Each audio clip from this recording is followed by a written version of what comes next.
Jesus tem o poder de perdoar os pecados. E o perdão de Deus age em toda a nossa vida, curando os males físicos, curando-nos do erro, levando-nos à conversão. O Evangelho de hoje é uma continuidade de Mateus. Antes de ontem, a tempestade acalmada. Hoje, Jesus, verdadeiramente Deus, não só um profeta, verdadeiramente Deus, tem o poder de perdoar os pecados. O texto começa dizendo que Jesus passa de uma margem para outra. Lembre-se, sempre passagem de uma margem para outra é um sinal, é um estilo de linguagem para dizer que algo de diferente, maravilhoso, vai acontecer. Sempre que você ler na Bíblia, e sempre eu dou essas chaves de leitura, Jesus atravessando de uma margem a outra, é essa novidade, esse desafio, esse anúncio da boa nova. E Jesus, hoje, volta para a sua cidade. Sabemos que a cidade de Jesus é Cafarnaum, não de nascimento, porque é Belém, não da infância, porque é Nazaré, mas que ele escolheu na sua vida pública. A casa de São Pedro se tornou a casa de Jesus. E é impressionante que quando se vai a Cafarnaum, sempre quem viaja comigo nas peregrinações, o ano que vem teremos de novo Terra Santa. No primeiro semestre, se Deus nos fizer estar vivos, vamos pela primeira vez a Guadalupe, em março, e depois para Pentecostes, vamos para a Terra Santa. E esse ano também celebramos. A igreja é em cima das ruínas da casa de Pedro. E é impressionante porque você vê várias construções. Uma primeira, onde provavelmente era a sala de Pedro pequena.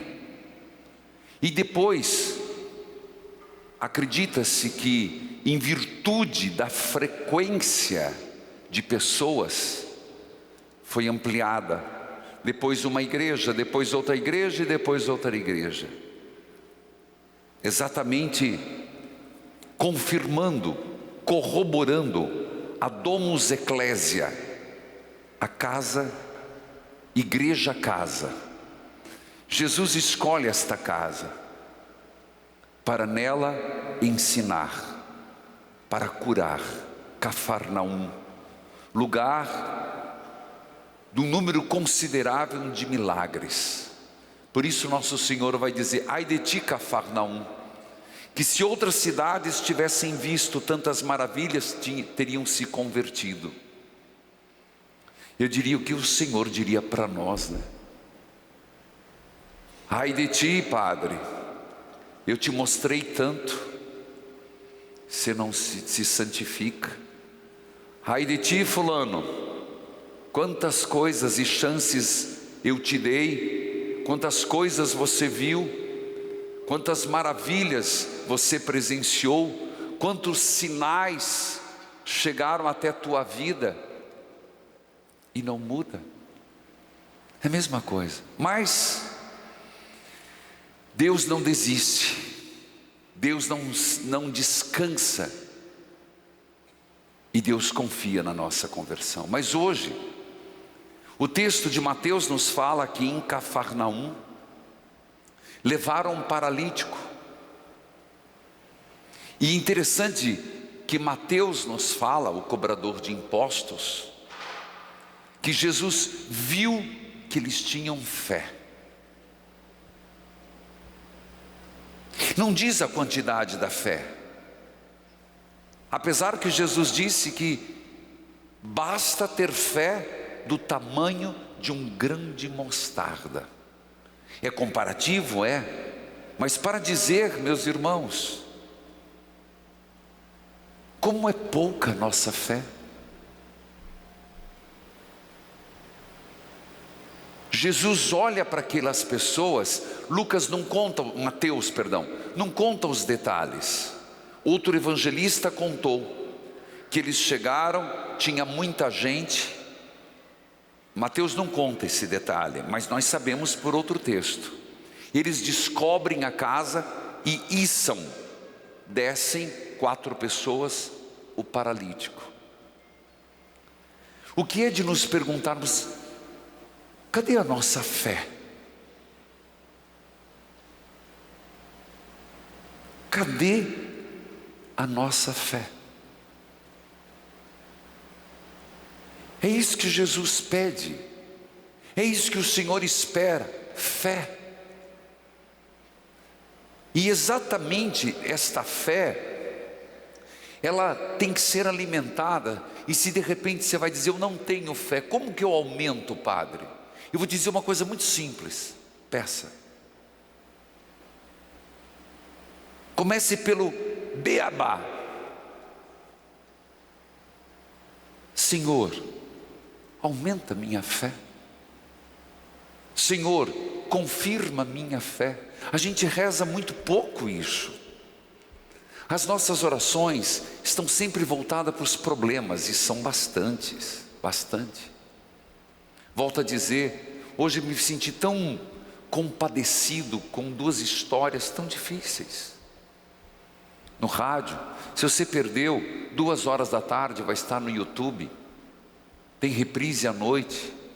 Mas você vê a pessoa lidando com seus sofrimentos, 20 anos de casamento, 16 anos de casamento, filhos criados, de repente traição, desmantela tudo, com judia, como as coisas perdem sabor, como perde-se o colorido da vida, não é verdade? Não é só traição, bebida, é uma luta, gente, é uma luta, porque a pessoa, é um processo difícil até a pessoa se dar conta, a pessoa aceitar, a pessoa admitir, a pessoa, meu Deus, eu vejo as pessoas assim, escutando, percebendo as partilhas. A vida não é fácil, não. A vida às vezes prepara certas coisas quando é para a pessoa aproveitar um pouco mais, filho criado, filha criada, já começa a dar um pouco de estabilidade, porque no começo é tão difícil, é uma casinha, um puxadinho, aí vai um pouquinho mais, vai um pouquinho mais, quando é para poder, aí entra um desgraçado, uma desgraçada no casamento, desculpa falar isso, mas é verdade, inferniza tudo. A pessoa está começando a estar bem, envereda para cachaça. Nessas horas, meus irmãos, é hora de você simplesmente dizer: Senhor, aumenta a minha fé. Mas o que tem isso a ver com aquilo? Tudo. Aumenta a minha fé. Me dê mais fé, Senhor. Eu queria fazer essa parte do sermão como esse conselho. Nessas horas em que mais lhes é cinzenta, que mais lhes é difícil, reze pelo problema, mas não deixe de pedir: confirme a minha fé. Por quê? Porque se você tiver fé, Você vai sofrer, não estou dizendo que não vai sofrer, mas você vai saber como enfrentar, vai ter resistência, vai ter resiliência, vai ter uma força sobrenatural. É aí que entra Deus, uma força que só humana você não consegue, para passar por isso. Estou me fazendo entender? É nessa hora, meus irmãos, você está chorando, desesperado, aumenta a minha fé, Senhor. Nessa hora que mais a gente precisa desta fé. Impressionante que Jesus viu, eles têm fé. Se é muito ou pouco, não sei. Nosso Senhor disse, basta um grão de mostarda. Jesus diz uma palavra, entre vírgulas: coragem, filho. Eu diria que o Senhor diz hoje para nós: coragem. Coragem, filho. Coragem, filha. Mas ele está na cama, paralítico, carregado pelos outros. Coragem, filho. O Senhor está dizendo isso. Nas nossas labutas, incertezas, nos nossos dias ruins, coragem. Você entendeu por que é importante ter fé? Porque se você não tem fé, você não escuta o Senhor. Aí que está. Você perde a conexão, você perde a sintonia. Vou dar um exemplo. Se você, por exemplo, eu falo sempre em Curitiba, sintonize 99.5. Você tem que ir no teu rádio, o meu está sempre ligado. Você está em sintonia, está na frequência. Então é possível que uma palavra pode te fazer bem. Agora, eu vou exemplificar a fé. Se você não está sintonizada, mesmo que a fé seja pequena, qual a probabilidade de você ouvir a voz de Deus? Nenhuma. Então fé, nessa analogia que faço, é sintonia com Deus. Uma hora Ele vai te falar, uma hora você vai ouvi-lo. E a palavra, coragem, filho. Coragem, filha. Depois da vírgula, teus pecados estão perdoados. Por favor, o que Jesus não está dizendo, o que Ele não está dizendo, que Ele é paralítico porque tem pecado, não está isso na Bíblia. Compreendido? Doença não vem como castigo de Deus. Doença vem por nós nos violentamos a natureza, pessoalmente ou coletivamente, como por exemplo, depois de nós estarmos comendo coletivamente tantas comidas industrializadas, tanta porcariada, e as crianças crescendo nisso, você acha que nós não vamos pagar o preço no nosso organismo? A geração dos fast food de hoje é uma violência à natureza. O organismo não suporta. Então vai surgindo muitas novas doenças. Não é Deus que manda, não. Não tira Deus disso, pelo amor de Deus. Deus é Pai, Deus é amor. Então não está na Bíblia que ele está paralítico por causa da doença, mas Deus tem um plano maior para aquele paralítico, como Deus tem um plano maior para mim e para você. Talvez aquele paralítico foi lá só para ser curado das pernas, mas o Senhor queria curar as pernas e a alma. Jesus queria curar, tirá-lo da cama e lhe dar a salvação. Por isso que eu tenho falado, mostrai-nos, Senhor, o poder da tua cura.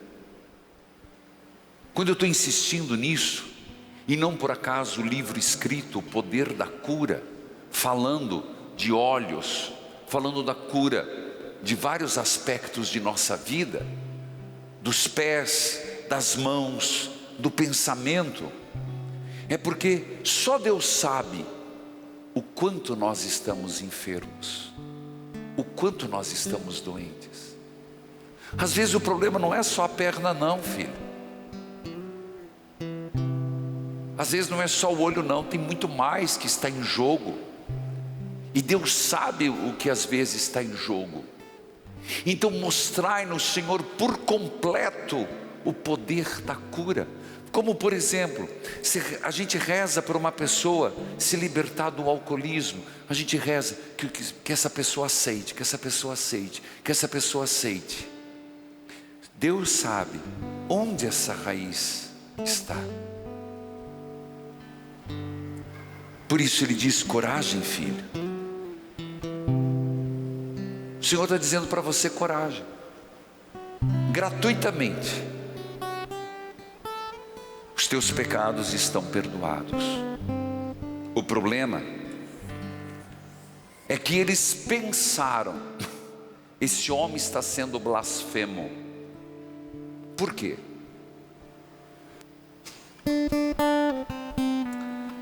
Curas no Antigo Testamento está cheio. Acredito que estou fazendo 1 Reis. Alguém acompanhando no rádio? Estou em Salomão. Mas se não me falha a memória, segunda-feira eu já dou um salto para o capítulo 17 de 1 Reis, Elias. No Antigo Testamento existem muitos milagres. Muitos homens que fizeram milagres: Elias, Eliseu, Pedro na porta, em nome de Jesus levanta-te e anda. Paulo fez milagres, os santos fizeram milagres. Então, por que o chamaram de blasfemo? Porque ver um homem fazer milagres é um sinal de santidade, mas um homem perdoar os pecados, não. Só Deus pode perdoar. Então, quando nosso Senhor diz: teus pecados estão perdoados, Ele está se fazendo como Deus, blasfemo. Aceitar o milagre de Jesus até não era tão complicado, mas Jesus falar: teus pecados estão perdoados, isso é uma blasfêmia. Mas compreenda que Jesus perscruta os pensamentos. Você acha que o teu pensamento passa despercebida de Deus? Não por acaso, meus irmãos, nós começamos o início da missa pedindo perdão, Senhor, atos, palavras, pensamentos. Às vezes e a grande maldade, as grandes maldades começam no pensamento. As grandes maldades, as grandes atrocidades, luxúria, começa no pensamento. Guerra, começa no pensamento. Fofoca, começa no pensamento. Roubo, começa no pensamento. O Senhor perscruta, como o Senhor está sabendo o que cada um de nós está pensando. Ele nos conhece profundamente. Se tem alguém que nos conhece mais do que nós mesmos, é Deus. Então, será que os nossos pensamentos são quais? Onde eu estou dando vazão ao meu pensamento? Não conto para ninguém, tranco as 7 chaves, mas estou lá com um pensamento impróprio, anticristão. O Senhor prescrutou e sabia que eles estavam pensando besteira, que o estavam acusando.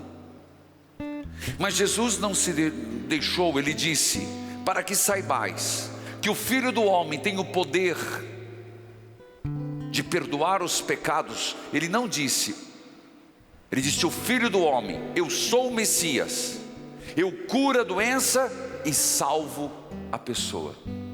Para que saibais que eu sou o Messias, toma tua maca, tua cama, levanta-te, anda, volta para casa. O Senhor está dizendo a mesma coisa. Coragem, filho, eu tenho o poder de curar-te por completo, mas você vai ter que tomar a tua maca, você vai ter que se levantar. Fique imaginando aquele homem. Volte à cena. Levanta-te, homem. Senhor, eu não consigo, faz muitos anos que eu estou paralítico. Estragou tudo. Levanta-te, homem. Senhor, não. Você entendeu? Se põe na realidade. Ao mando de Jesus, na palavra do Senhor, ele disse: levanta-te, pega a tua maca e vai. E se o homem falar: mas eu tenho dor, eu tenho a perna atrofiada, eu preciso de ajuda. Será que ao mando do Senhor você age com a mesma decisão? Diante da voz do Senhor, eu disse: coragem, filho. A gente consegue mudar a vida? Então por que não mudamos? Por que não largamos os vícios? Por que não abandonamos aquilo que está estragando a nossa vida, a nossa família? Por que não pega aquele copo de cachaça e joga no chão e diz: nunca mais, Senhor? Por que a gente não pega e diz: esta traição que está na minha vida, nunca mais, Senhor? Essa raiva que está no meu coração, nunca mais, Senhor. É fácil ouvir que o paralítico estava lá, mas ele estava na frente de Jesus. Não, ele estava na frente de um desconhecido, e os outros tirando o sarro dele, em pensamento, mas estava. A gente acha que da parte dele foi fácil, foi nada. Por isso que Jesus disse que ele tinha fé. Porque se não tivesse fé, Jesus teria dito: ô fulano, para que saibais que o Filho de Deus tem o poder de perdoar os pecados, levanta-te, toma a tua maca e anda. Ah, Senhor, não consigo. Eu tenho muita dor na coluna. Eu estou muitos anos vivendo assim. Eu estou vivendo assim. Eu não sei, eu quero que você se coloque no lugar do cara, porque aquele cara sou eu e você. O poder de Jesus não muda, a graça do Senhor não muda. Quem impedirá? A gente canta tantas vezes, quando Deus está agindo. Quem impedirá Deus? Eu tenho a resposta. Quem impedirá a Deus? Aquele que não levanta, aquele que não muda. Se tem um empecilho para a ação de Deus, é a nossa liberdade. Volte à cena, meus irmãos. Volte à cena daquele homem, lá no meio daquela multidão, aquela fusarca. Imagina tirar a telha. Imagina a bagunça dentro de casa. Tira a telha, começa a descer um homem içado lá. Quatro pessoas: dá licença, sai daí, vai. Gente do céu, lugarzinho pequeno. Mas quando o Senhor disse, aquele homem levantou e pronto. Então por que eu não levanto? Por que você não levanta? Por que eu não mudo e você não muda? A humanidade não muda.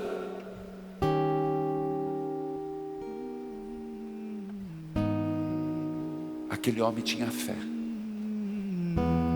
Por isso Jesus pôde dizer com autoridade: fé confirmou o milagre. Essas coisas a gente devia pensar. Volto ao princípio básico. Me dá um pouquinho de fé, Senhor. Um pouquinho que seja.